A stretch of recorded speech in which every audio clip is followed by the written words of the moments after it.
Bismillahirrahmanirrahim. Assalamualaikum warahmatullahi wabarakatuh. Apa kabar anak-anak semuanya?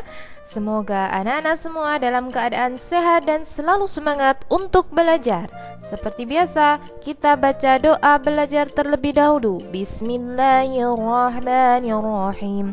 Raditu billahi rabba wa bil islami dina wa bi muhammadin nabiyya wa rasula. Rabbi zidni ilma warzuqni fahma. Amin ya rabbal alamin.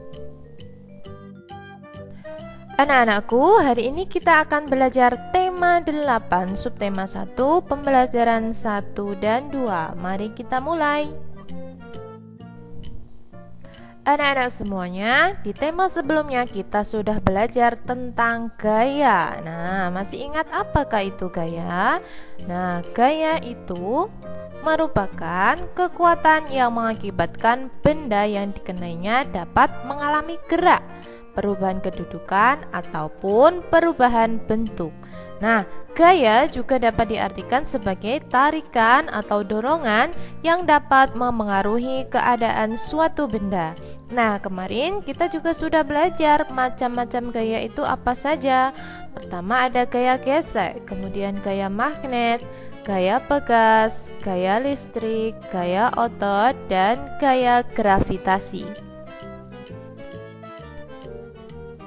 Kemudian gaya bisa berpengaruh terhadap gerak benda. Nah, gerak merupakan perpindahan kedudukan suatu benda terhadap benda lainnya, baik itu perpindahan kedudukan yang mendekati maupun menjauhi suatu benda atau tempat asal akibat benda itu dikenai gaya.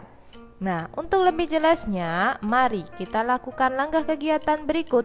Pertama, letakkan meja di tempat yang cukup luas. Kemudian, doronglah meja itu. Amati apa yang terjadi pada meja itu. Mari kita dorong mejanya. Apa yang terjadi? Yang terjadi adalah meja bergerak menjauhi tempat asal karena kita memberikan gaya berupa dorongan. Kemudian langkah selanjutnya, tariklah meja itu. Amati apa yang terjadi pada meja itu. Apa yang terjadi ketika kita menarik meja?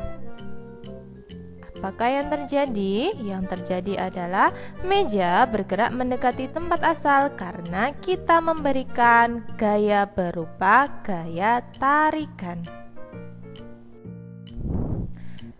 Anak-anakku, selanjutnya kita akan belajar tempo dan tinggi rendah nada. Masih ingat ya kemarin? Tempo adalah cepat lambatnya lagu yang dinyanyikan. Tempo kemudian dibedakan menjadi 3 macam, yaitu tempo cepat, tempo sedang, dan tempo lambat. Nah, di sini ada contohnya lagu Yamko Rambe Yamko yang berasal dari Papua. Yamko Rambe Yamko biasanya dinyanyikan dengan penuh semangat. Nah, mari kita nyanyikan lagu ini dengan memperhatikan tempo dan tinggi rendahnya ya. Hey, Yamko Rambe Yamko Aronawa Kombe. Hey, Yamko Rambe Yamko Aronawa Kombe. Temi no kibe koba no kumbume ko yuma no bungo awe ade. Temi no kibe koba no kumbumbe ko yuma no bungo awe ade.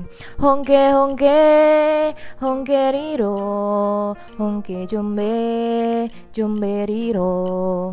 Honke honke honke riro honke jombe jombe riro. Nah, kalian bisa ulangi lagi lagunya di rumah ya.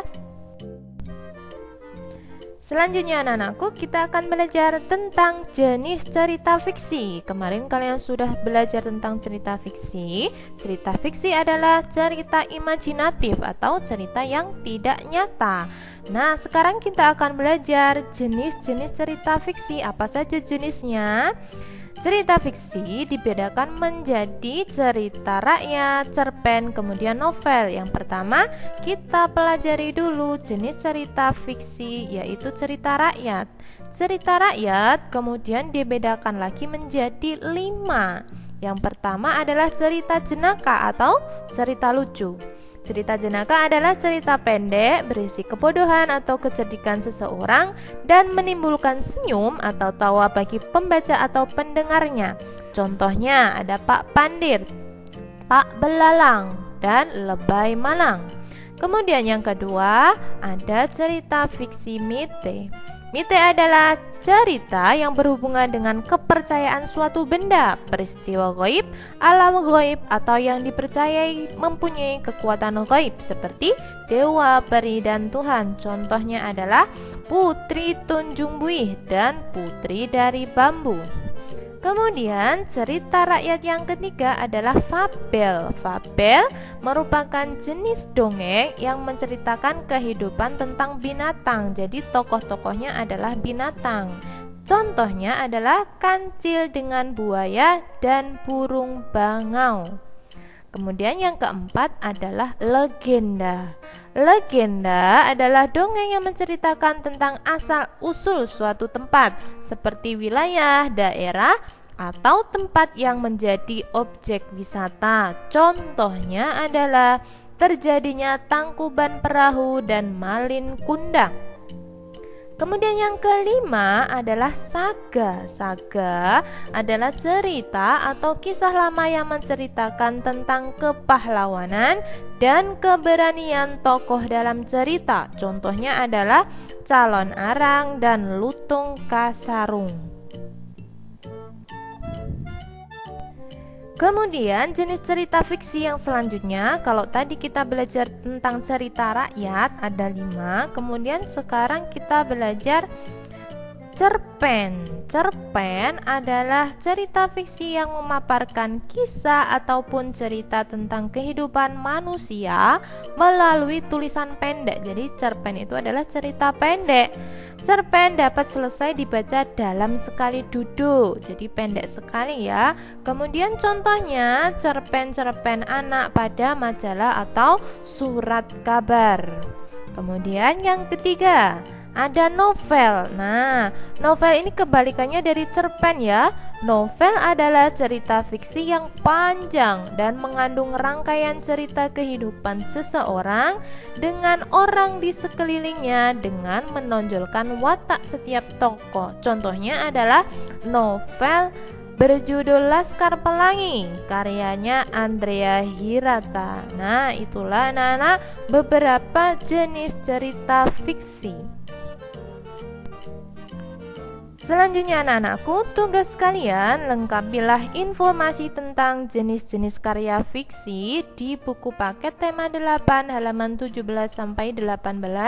Ayo berdiskusi. Nah anak-anak, itulah pelajaran kita hari ini. Semoga bermanfaat. Selamat belajar. Kita akhiri. Subhanakallahumma wa bihamdika asyhadu an la ilaha illa anta astaghfiruka wa atubu ilaik. Walhamdulillahi rabbil alamin. Wassalamualaikum warahmatullahi wabarakatuh.